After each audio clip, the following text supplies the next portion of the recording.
Hello जय हिंद दोस्तों।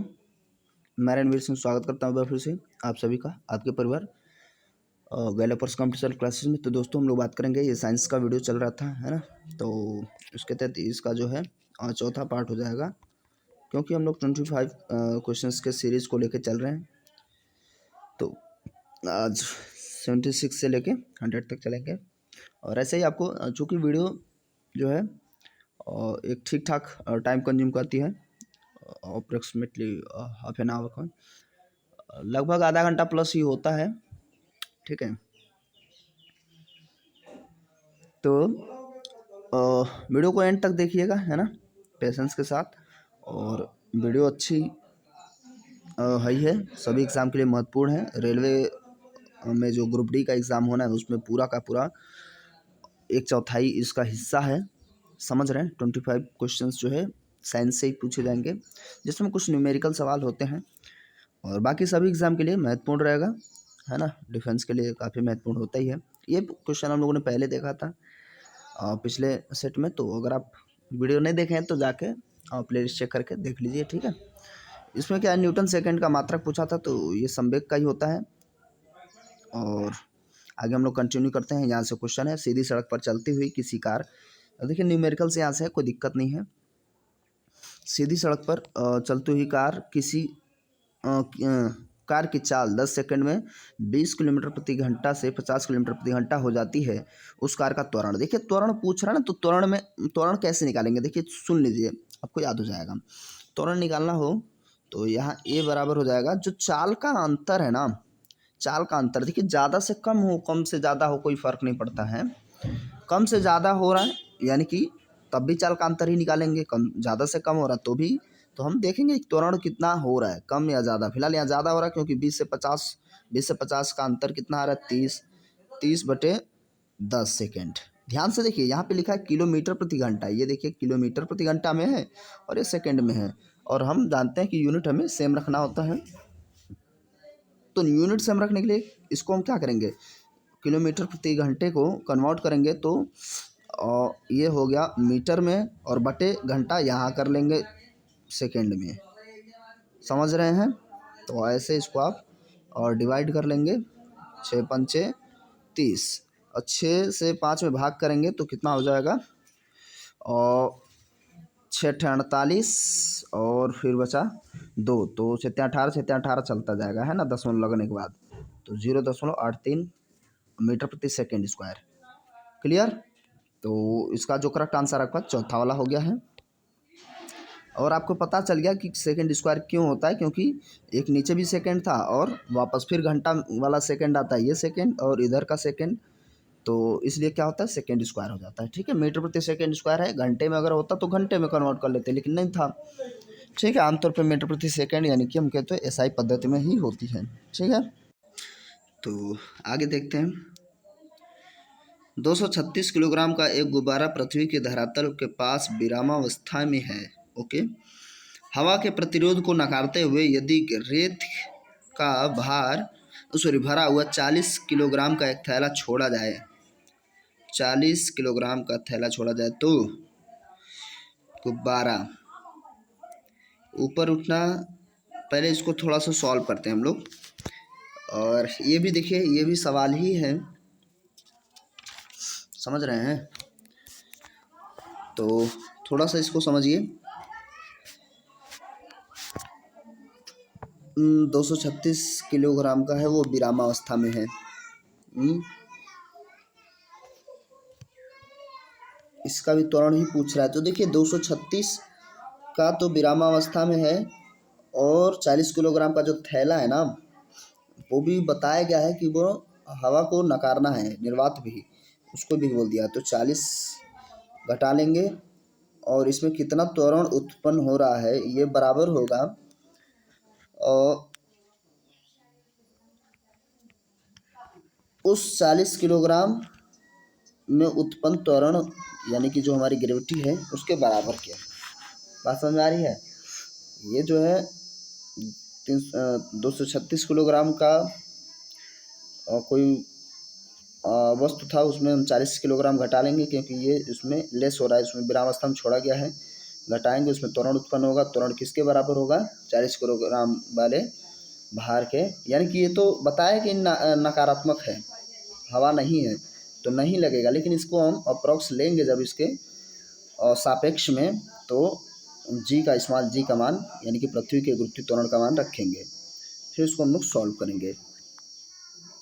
ठीक है, इसको घटाएंगे, कितना बचेगा? 6 और यहाँ पे 9, 196 गुणे ए बराबर 40 गुणे 9.8, दशमलव हटा लिया, ये हम लोग सॉल्व कर लिए, तो क्या हो जाएगा? 4 चक्कू 16 और 4 9 36, तो ये 9.8 है तो 49 से कट जाएगा 2 बार में, यहाँ पे 2 आ गया। ए बराबर 2 है, अब ए बराबर 2 आ गया है ना, तो उसको हम देखेंगे कि नीचे आ रहा है या त्वरण से ऊपर उठना आरंभ होगा। तो यहाँ पे पॉजिटिव आ रहा है, प्लस का आ रहा है, तो प्लस का आ रहा है तो ग्रेविटी से क्या है? ज़्यादा है, इसलिए ये क्या होगा? त्वरण से ऊपर उठना शुरू होगा, क्योंकि ए बराबर कितना आता है? 2। माइनस का आता है तो वो नीचे की ओर ही आता है। थोड़ा सा ये समझेंगे, इसका दूसरा करेक्ट आंसर हो जाएगा, ऊपर उठना शुरू होगा, पॉजिटिव आया था इसलिए। और अगर चीज़ें नहीं समझ में आई हैं तो इस पर आप कमेंट करिएगा 70 नंबर पे, तो इसका जो है पूरा बेसिक वीडियो आपको अवेलेबल हो जाएगा पूरा चैप्टर के अनुसार, है ना, टॉपिक के रिगार्डिंग। आगे क्या है भाई? यदि किसी ग्रह का द्रव्यमान पृथ्वी से 2 गुना तथा अर्ध व्यास 3 गुना हो तो ग्रह की सतह पर 10 किलोग्राम द्रव्यमान का वस्तु का भार होगा। तो अब देखिए फिर से ये आपको थोड़ा सा लगेगा यार कैसा सवाल है, लेकिन है कोई दिक्कत नहीं, सवाल है कोई दिक्कत नहीं है। इसमें क्या पूछ रहा है? किसी ग्रह का द्रव्यमान पृथ्वी से 2 गुना है m, चूँकि देखिए हमारे पास गुरुत्वीय त्वरण जब निकालते हैं तो हमारे पास फार्मूला होता है G equal to capital G, यानी कि यूनिवर्सल क्या होता है? त्वरण बटे गुणे m बटे d² या r²। ठीक है, ये है। अब बोला है, ये तो पहला वाला है 2 गुना, क्या बोल रहा है? अब देखिए ये पहला है तो अब जी डैश हम लेंगे, जी डैश में क्या बोल रहा है? द्रव्यमान जो है, ग्रह का द्रव्यमान क्या है? 2 गुना, यानी मास 2 गुना है, तो जी एम, यहाँ पे 2m है तो 2m बाई, और अर्धव्यास 3 गुना है तो 3 r का स्क्वायर है तो 3 3 9 हो जाएगा, 9r²। बात समझ में आ रही है? ये डिवाइड हो गया, इसको हम लोग तुलना करके डिवाइड कर रहे हैं, तो आप देख पा रहे हैं कि जी, आप इसको बराबर में भी रख सकते हैं कि थे, कोई दिक्कत नहीं है, लेकिन हम इसको सॉल्व करेंगे तो एक ही बराबर है यहाँ पे, G by G dash is equal to, यहाँ पे क्या बचा है भाई? ये यहाँ पे 2/9 है तो ये ऊपर हो जाएगा, समझ रहे हैं? तो 2/9 तो सिर्फ किसका आएगा? कैपिटल जी का जो वैल्यू आ जाएगा 2/9 जी, क्योंकि इसका वैल्यू था 2/9 है, ठीक है, 2/9, तो इसको हम क्रॉस मल्टीप्लाई करेंगे तो जी की वैल्यू आ जाएगी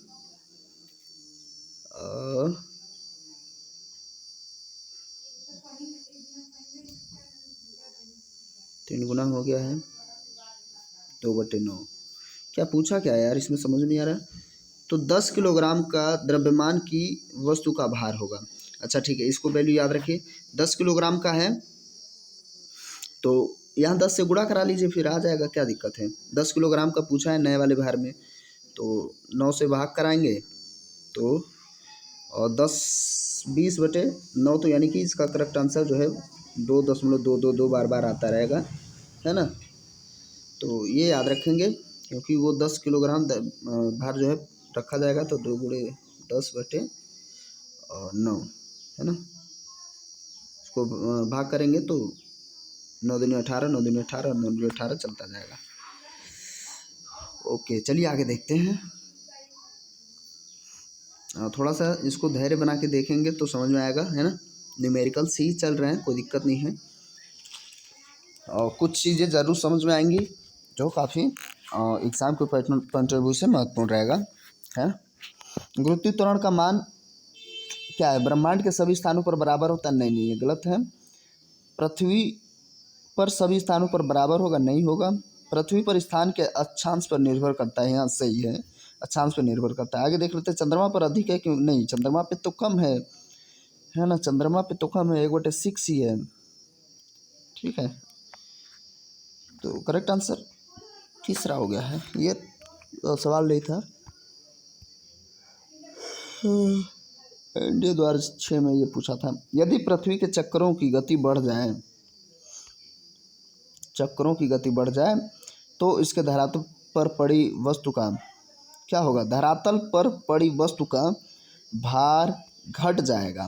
ये भार घट जाएगा क्योंकि ना इसकी वैल्यू घटने लगेगी, है ना। जैसे आप ही कुछ सामान लेके या हाथ में आप ऐसे कुछ सामान ले लीजिए और ज़ोरों से घूमिए गोल गोल, तो आपको लगेगा कि हाथ दूर की ओर हटने लगा है। ठीक है, क्योंकि वहाँ पे जो है जी की वैल्यू यहाँ पे घटने लगी, तो भार घट जाएगा। ठीक है, ये तो सिंपल है, देसी सान।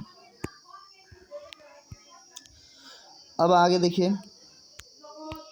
हम लोलक को किसी द्रव भरे बर्तन में लटका दें, तो द्रव में लटकाएंगे तो लोलक शीघ्र रुक जाएगा, लोलक पहले की तरह ही गतिमान रहेगा। नहीं, और लोलक काफ़ी समय तक दोलन करता रहेगा। इसमें जो है दूसरा सही है, ये तो देसी टाइप का है ना। अच्छा, इसका भी अगर सवाल टाइप का पूछता, समझ रहे हैं, तो लोलक के लिए क्या होता है, आवर्तकाल का फार्मूला हम लोग लगाते हैं। तो आवर्तकाल का उसका हो जाता है टी इज इक्वल टू 2 पाई और अंडर रूट, कभी कभी डायरेक्ट फार्मूला ही पूछ लेता है। तो L बाई, यहाँ पे फार्मूला बेस पे भी सवाल पूछ लेता है। तो L जो है लोलक की लंबाई है और बटे ये G गुरुत्वीय त्वरण का की वैल्यू। ठीक है, ये सब अंडर रूट में ही है। चलिए आगे चलते हैं। यदि किसी गतिशील वस्तु की चाल को दोगुना कर दिया जाए, तो ये देखिए, ये क्वेश्चन पिछले किसी सेट में, इसी के पिछले दूसरे वाले पार्ट में शायद मिला होगा। तो गतिशील वस्तु का चाल अगर हम दोगुना कर देंगे तो उसकी गतिज ऊर्जा 4 गुनी हो जाएगी। यही डायरेक्ट आंसर होगा, क्योंकि 2 गुनी नहीं होती है, डायरेक्ट स्क्वायर होता है ना, तो इसलिए 4 गुना हो जाएगा, है ना। देखिए E बराबर हाफ mv², तो V ही दोगुना किया जा रहा है, तो गतिज ऊर्जा क्या हो जाएगी? 4 गुनी हो जाएगी, क्योंकि यहाँ V 2 गुना, तो 2 दूनी 4, 4 गुना हो जाएगा। ठीक है, इसको नहीं सॉल्व करेंगे, समझ गए हैं आप, इससे पहले भी वीडियो में बताया जा चुका है। चलिए आगे चलते हैं। ओए ये क्या है, एक वास्तविक गैस के दाब, आयतन, ताप, परम ताप में निम्नलिखित संबंध है, P plus A/V² V is equal to RT। इनमें A, B तथा R नियतांक है, नियतांक A की विमाएँ होंगी। और ये भी सॉल्व करना है, समझ रहे हैं, इसको हमें अक्षांतर पक्षांतर करते जाना होगा और फिर इसको आप सॉल्व कर पाएंगे। ठीक है, तो फिलहाल एक ए के लिए ही बोल रहा है, बाकी सब नियतांक हैं।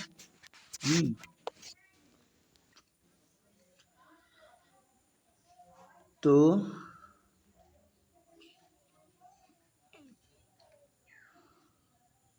इसका क्या बोला है, नियतांक A की विमाएँ क्या होंगी, यानी A इसकी वैल्यू पूछ रहा है। ठीक है, तो ये P से जुड़ा हुआ है, दाब से जुड़ा हुआ है ना। तो दाब से जुड़ा है तो इसकी विमा प्रेशर की ही होगी, सीधी सी बात है ना। तो इसका प्रेशर से ही यानी दाब से ही होगा, तो संबंध उसी से हम ले लेंगे, समझ रहे हैं, प्रेशर से ही लेंगे। देखिए उसमें ऐड है, इसका मतलब वो उसी की कुछ राशि है ना। तो इसलिए A बराबर क्या हो जाएगा, यहाँ पे देखिए ये इसको भेज देंगे तो A बराबर, हम यहाँ पे डायरेक्ट इसका संबंध निकालने लगे हैं, TV²। ठीक है, PV², तो यहाँ पे हम निकालना शुरू करेंगे तो P प्रेशर का, और ध्यान से देखिए ये तो V² जो होगा वेग का हो जाएगा, तो यहाँ पे mLT T² माइनस प्रेशर है ना, प्रेशर समझ रहे हैं, और दाब, दाब का होता है बल बटे क्षेत्रफल। तो बल बटे क्षेत्रफल, तो बल का क्या होता है m इंटू एल, ठीक है। बल का हो जाएगा m इंटू एल। m क्या होता है, अब यहाँ पे द्रव्यमान और यहाँ पे लंबाई, समझ रहे हैं। और बटे क्षेत्रफल है, तो क्षेत्रफल का क्या हो जाएगा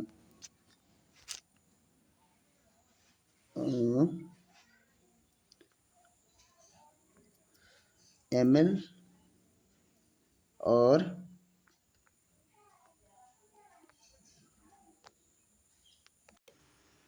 तो इसका हो जाएगा ml, यानी कि दाब का mlt-2 और बटे जो है एल स्क्वायर होता है क्षेत्रफल, तो उसका भी हम l-2 कर दें।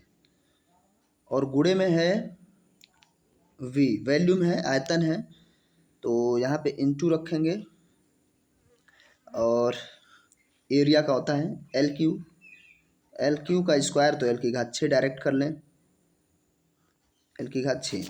तो एक गुणे में है तो गुणा में घातें जोड़ जाएंगी, तो यहाँ पे देखिए एक एल और 6 और एक 7, 7 में से 2 घटा देंगे, 5 बचेगा।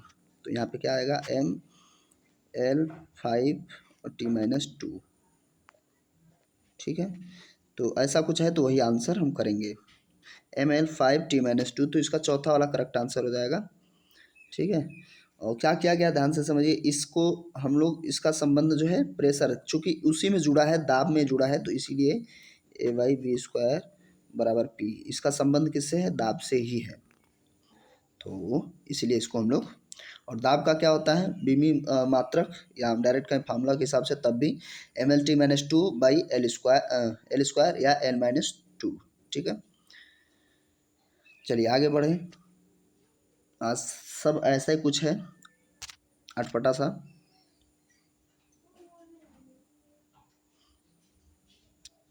m1 और m2 द्रव्यमान की दो कारें क्रमशः r1 तथा r2 त्रिज्या के वृत्तीय मार्गों पर दौड़ रही हैं, वृत्तीय मार्ग है, ठीक है।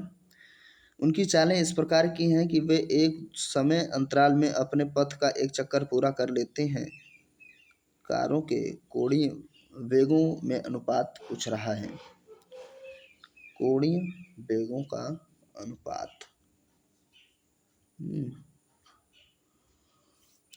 और इनके द्वारा जो चक्कर लगाया जाएगा, तो t बराबर 2 पाई r/v है ना, वेग के हिसाब से यहाँ पे r1 v1 कर लिया जाए और फिर r2 v2 कर लिया जाए। तो इनको जो है हम लोग सापेक्ष रखेंगे, तो 2 पाई से 2 पाई तो कट ही जाएगा। अगर हम इसको बराबर में रखें तो 2 पाई r2/v2, तो ये तो डिवाइड हो गए, तो अनुपात में क्या आ जाएगा v1, इसको सही करेंगे तो v1 ऊपर चला जाएगा या नीचे, जैसा भी आप रखना चाहें, r1/v1 is equal to r2/v2, ठीक है। और ये पूछा है, क्या पूछा है, कोणीय संवेग में अनुपात, कोणीय संवेग यानी डब्ल्यू। तो क्योंकि जो वेग होता है, वेग बराबर r डब्ल्यू होता है, कोणीय संवेग है ना, क्योंकि v बराबर r डब्ल्यू और सबकी वैल्यू बराबर बराबर में थी, है ना, v1/r1 is equal to v2/r2। तो W बराबर इसको हम ले लेंगे, तो ये गुणे की चीज़ बटे में आ जाएगी, तो ये W है ना, और ये W, दोनों W और W बराबर ही हो जाएंगे, v1 हो v2 हो, तो इसका अनुपात 1:1 ही आ जाएगा, 1:1 आएगा, क्योंकि इसकी भी वैल्यू सेम और इसकी भी वैल्यू सेम हो जाएगी, कोई वैल्यू बढ़ के नहीं आ रही, तो इसका 1:1 ही आंसर आ जाएगा, ठीक है। कोणीय संवेग का होता है v/r, है ना, तो करेक्ट आंसर तीसरा हो जाएगा।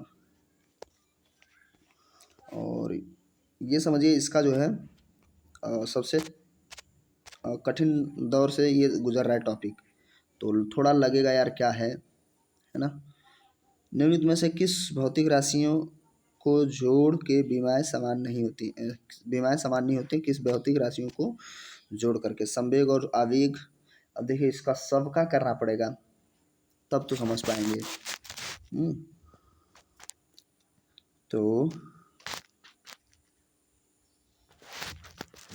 संवेग समान नहीं होगी ना, तो संवेग और आवेग, संवेग का द्रव्यमान गुणे वेग होता है, तो द्रव्यमान का m और वेग का क्या हो जाएगा L-2 है ना, लंबाई बटे टाइम। तो यहाँ पे पहले का मैं जोड़ रहा हूँ, संवेग का डायरेक्ट कर रहा हूँ m/L(t-1) और आवेग का क्या हो जाता है बल गुणे समय, उसमें समय जुड़ता है ना, तो बल का क्या हो जाएगा mL(t-2), दोनों का जोड़ेंगे mL(t-2) और अभी भी क्या है उसमें t है तो एक घट जाएगा इंटू आवेग है समय में, तो बल गुणे समय होता तो समय एक पॉजिटिव आएगा तो घट जाएगा तो -1। इन सबको जोड़ेंगे यार, ये तो समान हो गया ना, जोड़ना क्या है समान हो गया, तो जब समान हो गया तो ये है ही नहीं। दूसरा देखते हैं दाब और यंग प्रत्यास्थता गुणांक। यंग प्रत्यास्थता गुणांक को थोड़ा सा ध्यान देना पड़ेगा।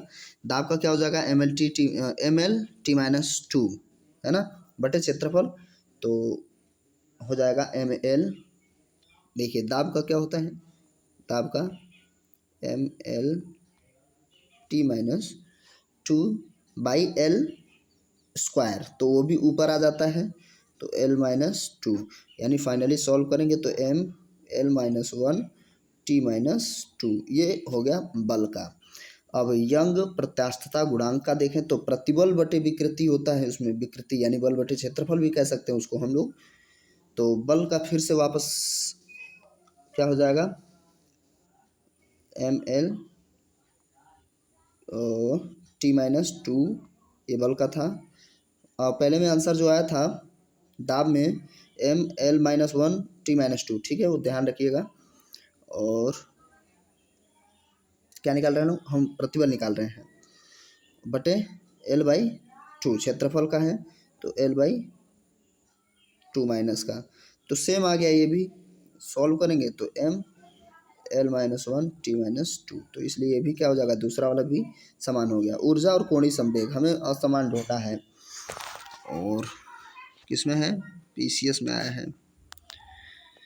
तीसरा देखते हैं ऊर्जा और कोणीय संवेग। ऊर्जा का क्या हो जाएगा भाई बल गुणे विस्थापन, तो mL(t-2) इंटू L यानी कि लंबाई विस्थापन होता है, तो इसका हो जाएगा mL(2) हो जाएगी डायरेक्ट अगर हम बात करें ऊर्जा का, तो क्योंकि mL(t-2) इंटू L होता है तो यहाँ पे हो जाएगा बल का सॉरी ऊर्जा का mL(2 t-2), और बचा हुआ कोणीय संवेग फिर से W वाला ऐसा बनता है ना, उसकी बात करेंगे।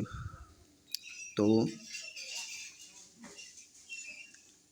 कोणीय संवेग में कोणीय संवेग का हो जाता है जड़त्व आघूर्ण यानी कि mL2, ये देख लेते हैं, मुझे लग रहा है यही होगा आंसर mL2 इंटू t-1 कोणीय वेग में बल जड़त्व आघूर्ण mL2 इंटू t-1, ये देखते हैं ये 2 है, ये वाला आंसर जो है हो जाएगा क्योंकि ये अलग है, तो तीसरा करेक्ट आंसर होगा। यहाँ पे -1 है, ठीक है, यहाँ पे 2 था। बड़ा समय लगा इसमें, लेकिन ये थोड़ा सा जो है इसको ध्यान दीजिए, बाकी सवाल जो है आपको, जैसे ये बेहतरीन सवाल है, आपको आराम से इसको सॉल्व कर लीजिए, देख लीजिए एक बार तो याद होता रहेगा। थोड़े से वो जो है बीमा में आएंगे तो ध्यान देना पड़ता है इसमें। क्या पूछ रहा है इसमें, 1 ग्राम बर्फ द्वारा 0 डिग्री सेल्सियस ताप पर किया गया यांत्रिक कार्य क्या होगा? यांत्रिक कार्य होगा, तो आंतरिक पूछ रहा है कि यांत्रिक, वो कुल मिला के आंतरिक ही पूछेगा। तो 1 ग्राम बर्फ द्वारा इसमें जो किया गया कार्य या गुरुत्व ऊष्मा जो हो जाएगी 8 कैलोरी होता है। तो इसमें हमें क्या निकालना है, जूल में बोल रहा है। तो बर्फ की गुप्त ऊष्मा निकालेंगे तो इसका देखिए 1 ग्राम में बर्फ की जो गुप्त ऊष्मा होगी 8 कैलोरी होगी, और 8 कैलोरी को जब हम बदलेंगे जूल में तो गुणे 4 अब 80 डायरेक्ट कर लें तो 42 हो जाएगा, इससे गुणा करा देंगे तो 8 दूनी 16, 8 चौको 32, 33 इतना जूल हो जाएगा। ठीक है, 80 कैलोरी होता है यहाँ पे, तो 4.2, तो इसका 336 ही आएगा। और तीसरा वाला, या डायरेक्ट आप इसका याद रख सकते हैं, 1 ग्राम बर्फ द्वारा 0 डिग्री सेल्सियस ताप पर किया गया कार्य जो यांत्रिक, या हम कहें तो गुप्त ऊष्मा जो होगी 336 जूल होती है। और 6 किलोग्राम द्रव्यमान के पिंड को, फिर सवाल ही आ गया, 6 किलोग्राम द्रव्यमान के पिंड को 3 मीटर त्रिज्या वाली वृत्त में 10 मीटर प्रति सेकंड के वेग से घुमाने के लिए पिंड पर कितना बल लगाया जाना चाहिए। पूरा कभी कभी समझ में नहीं आ रहा है। पिंड पर कितना बल लगाया जाना चाहिए घुमाने के लिए, अभिकेंद्र बल। 6 किलोग्राम द्रव्यमान के पिंड को 3 मीटर त्रिज्या के वृत्त में, इस टाइप का है, ठीक है, घुमाने के लिए 10 मीटर प्रति सेकंड के वेग से घुमाने के लिए पिंड पर कितना बल लगाया जाना चाहिए। तो पिंड पर कितना बल लगाया जाना चाहिए, अभिकेंद्र बल ही पूछ रहा है वो। तो इसका फॉर्मूला आता है mv²/r, है ना सबका, तो यार इसको ध्यान देना पड़ेगा, mv²/r। तो m जो है कितना है, 6 किलोग्राम है मास, है ना, 6 गुणे v का वेग क्या है 10, 10 का स्क्वायर तो 100, और r की वैल्यू कितनी है भाई 3 मीटर, तो इसको डिवाइड कर लेंगे तो 3 दूनी 6, 200 हो गया, 200 न्यूटन का बल लगाना पड़ेगा। ठीक है। स्वचालित वाहनों में द्रव चालित ब्रेक यानी हाइड्रोलिक प्रेशर जो होता है, ब्रेक होता है, वो किसके नियम पर कहेगा, तो हम कहेंगे भैया ब्लेज पास्कल। देखिए एक अच्छा सा क्वेश्चन अभी तक मिला कि जिसमें हम लोग कुछ नहीं किए हैं। हाइड्रोलिक प्रेशर जो है ब्लेज पास्कल के नियम पर ही काम करता है। क्लियर, तो ये आपका ऐसे ही आसान सा है। आगे देखते हैं सवाल है क्या है। सूची 1 और 2 को मैच कराना है, सूची 1 और 2 को मैच कराना है। बल, अरे ये कौन सी सूची है, बड़ा दूर दूर सूची कर दिया यार। अच्छा, सबकी बीमाएं दे रखा है, उसको बताना है। अब ऐसे में क्या होता है, 1 2 का पता है, नहीं पता है तो आप निकाल भी सकते हैं, तो भी आपका आ जाता है। तो बल का क्या होता है, अभी हम लोग थोड़ी देर पहले निकाल रहे थे। तो बल का हो जाता है ml और t-2, ml t-2, तो बल का a का चौथा, ml t-2 बल का, ठीक है, क्योंकि द्रव्यमान गुणित त्वरण होता है, तो द्रव्यमान m हो जाता है और त्वरण क्या हो जाएगा, लंबाई बटे सेकंड स्क्वायर होता है तो टाइम t², तो बटे का है तो ऊपर गया तो क्या हो जाएगा -2 हो जाता है, तो इसलिए a का चौथा हो गया। ठीक, ये इसका यहाँ मैच करेगा। आगे देखते हैं शक्ति, पावर, शक्ति कार्य बटे समय, यानी कि इसका अभी हम लोग निकालते तो ml2 t-3 का कुछ था, तो ये इस पे आ रहा है, अगर नहीं है तो पृष्ठ तनाव का आप निकालेंगे तो भी आपका हो जाएगा। और बल बटे दूरी, तो mt-2 बल बटे दूरी, बल बटे दूरी, यानी कि mlt-2 बटे l, तो ये l से l ख़त्म हो जाएगा, तो पृष्ठ तनाव का c दूसरे पे आ रहा है, और बचा हुआ d पहले पे आ रहा है, मैच करा लीजिए। तो कौन सा होना चाहिए, आगे बढ़ाए तब देखें।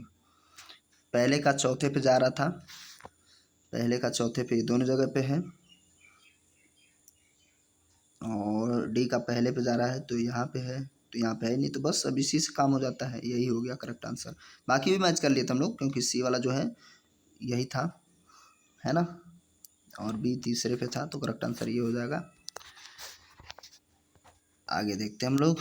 एक ट्रक उत्तर की दिशा की ओर 20 क्या दिया है, चलिए वो छोड़ ही देते हैं इसको। एक व्यक्ति का भार लिफ्ट में अपने भार का दोगुना होता है, इस दशा में उसका त्वरण क्या होगा। ध्यान से समझिएगा, ये क्वेश्चन जो है थोड़ा सा लॉजिकली पूछ रहा है, बाकी कुछ है नहीं इसमें। एक व्यक्ति का भार लिफ्ट में अपने भार का दोगुना नजर आता है, लगता है कि उसका भारी शरीर होने लगा है। इस दशा में जी यानी कि गुरुत्वाकर्षण ऊर्ध्वाधर नीचे की ओर लग रहा है, ऊर्ध्वाधर नीचे की ओर जी लग रहा है, ऊर्ध्वाधर ऊपर की ओर, ऊर्ध्वाधर ऊपर की ओर, क्योंकि उसका भार जो है डबल नज़र आ रहा है। तो जो लिफ्ट है, जो त्वरण है, वो ऊपर की ओर जा रहा है, लिफ्ट ऊपर की ओर जा रही है ना, चूँकि इस पर ग्रेविटी भी काम कर रहा होता है, अपना एक अलग त्वरण काम कर रहा होता है, तो इसलिए ऊपर की ओर जा रहा है। तो भार यहाँ पे यानी कि पैर पे इधर की ओर ज़्यादा बल लगेगा, तो ये वाला ऊपर की ओर जा रही है। यहाँ 2G के चक्कर में नहीं पड़ेंगे, नहीं गड़बड़ हो जाएगा। तो यहाँ ऊपर और नीचे, चूँकि पिंड अब ऐसा देसी सा तरीके से समझिए, जब लिफ्ट ऊपर की ओर जाएगी तभी शरीर भारी लगता है, जब लिफ्ट नीचे की ओर आती है तो हल्का लगता है, बस सीधी सी बात है ऐसे। और आगे बढ़ते हैं। एक सुई या पिन जल के पृष्ठ पर, ये इसके कारण प्लावन होती है, सुई या पिन जल के पृष्ठ पर इसके कारण प्लवमान होती है, तैरती है। सुई कब से तैरने लगी भाई। फिलहाल मैं इसको इसका अगर आंसर करें तो पृष्ठ तनाव की वजह से तैरेगी, है ना, जैसा पृष्ठ तनाव मिलेगा उस हिसाब से। अब सुई या पिन तैरे ना तैरे उससे क्या मतलब हमें, श्यानता वनता नहीं यहाँ पे, है ना। असंजक बल है, तो असंजक बल मतलब असंजक बल से कोई काम नहीं है, अलग अलग पदार्थों के अणुओं के बीच में लगने वाला बल है ना। श्यानता से कोई मतलब नहीं है, गाढ़ापन हम कहते हैं आमतौर पर इसको, तो पृष्ठ तनाव है। आगे चलते हैं। SI में पूछा था, किसी दरवाजे को आसानी से खोलने के लिए उसका हैंडल कहाँ लगाया जाना चाहिए। कब्जों के पास, मध्य बिंदु से दूर, कब्जों के सामने, बीच में। ये तो ऐसे क्या बोल रहा है, किसी दरवाजे को आसानी से खोलने के लिए उसका हैंडल कहाँ लगाया जाना चाहिए। कब्जों के पास,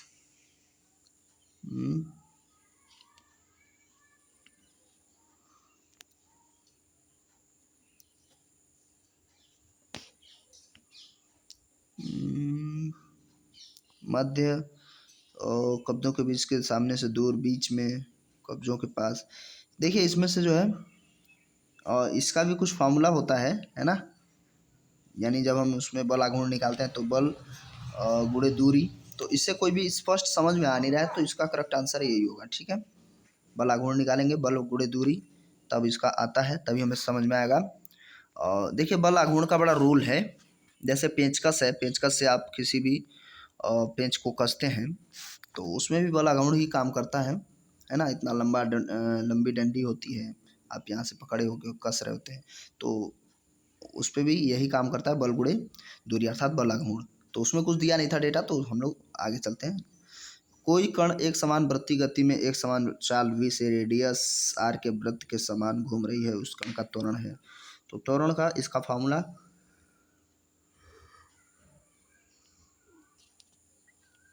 अच्छा इसकी वैल्यू निकाल रखा है, तो वैल्यू क्या, वस्तु का त्वरण डायरेक्ट हम लोग फार्मूला ये v बराबर v स्क्वायर बराबर r होता है, तो बस उसको हम कुछ करेंगे नहीं, त्वरण आ जाएगा v स्क्वायर बराबर r, तो बस फार्मूला ही है। प्रकाश वर्ष किसकी इकाई है, तो प्रकाश वर्ष दूरी की इकाई है, और सबसे बड़ी इकाई जो है पारसेक होती है, दूरी का ही, है ना, लगभग इससे 3 गुना से मिक्स में ही होती है, बड़ी ही होती है, ठीक है। तो प्रकाश वर्ष दूरी की है। अभी तक जाके इतना छोटा क्वेश्चन पहली बार पूछा है। चलिए, एक गोली टकराती है और एक अनुप्रस्थ घर्षणहीन मेज पर, सारे के सारे जो है सवाल टाइप के ही हैं, लगाने वाले हैं, समझने वाले हैं। एक गोली टकराती है और एक अनुप्रस्थ घर्षणहीन मेज पर पड़े एक ठोस ब्लॉक में धंस जाती है। इस प्रक्रिया में कौन सी भौतिक राशि सुरक्षित रही? धंस जाती है तो कौन सी भौतिक राशि सुरक्षित रही? संवेग और गतिज ऊर्जा। गतिज ऊर्जा संरक्षित रही। यहाँ सिर्फ केवल संवेग संरक्षित रहेगा, गतिज ऊर्जा तो खत्म हो जाती है। ठीक है, इसका करेक्ट आंसर हो जाएगा संवेग। एक गोली टकराती है, एक अनुप्रस्थ घर्षणहीन मेज पर पड़े एक ठोस ब्लॉक में धंस जाती है, तो इस प्रक्रिया में संवेग उसका बचा रह जाता है।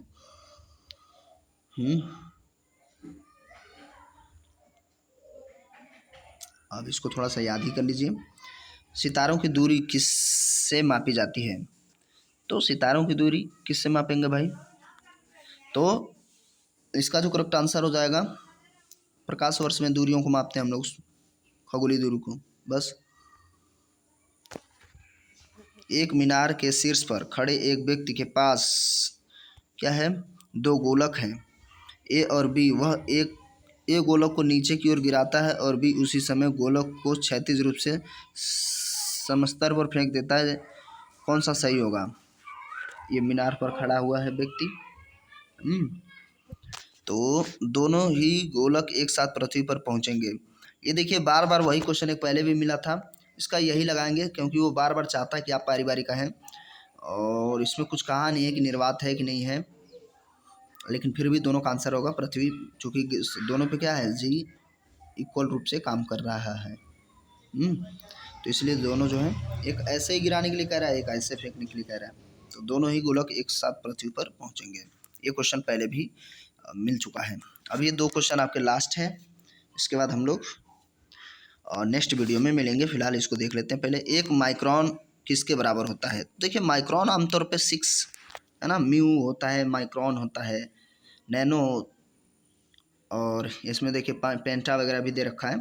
तो इस तरीके से क्या हो जाएगा, माइक्रोन है तो 6 है। ठीक है, इसकी घात -6 मीटर। आगे लक्स किस, ये सबसे अभी तक का सबसे अच्छा नॉर्मल सा बच्चों वाला क्वेश्चन आ गया। लक्स किसकी इकाई है? तो लक्स आमतौर पे ज्योतिफ्लक्स या हम कहें तो प्रदीप्त की इकाई है। ठीक है, लक्स प्रदीप्त की इकाई होती है। और बस ये लास्ट है। अब इसके बाद नेक्स्ट अभी क्वेश्चन का अमाउंट ख़त्म नहीं हुआ है, क्वेश्चन अभी बहुत सारे हैं। साइंस के वीडियो आपको मिलते रहेंगे, बाकी वीडियो भी मिलते रहेंगे, आप कमेंट कर सकते हैं। ठीक है, आपके अपने रिक्वायरमेंट के अनुसार। और साइंस की जो है ज़्यादा रोल है अब आगामी एग्ज़ाम में, तो इसीलिए साइंस हम लोग लेके चल रहे हैं। तो वीडियो कैसा लगा कमेंट करके ज़रूर बताएंगे। थोड़ा सा भी हेल्पफुल लगा तो प्लीज़ वीडियो को लाइक करेंगे, दोस्तों के साथ ज़्यादा शेयर करें और कमेंट करेंगे। ठीक है, और चलिए मिलता है वीडियो में, तब तक के लिए नमस्कार, जय हिंद, जय भारत।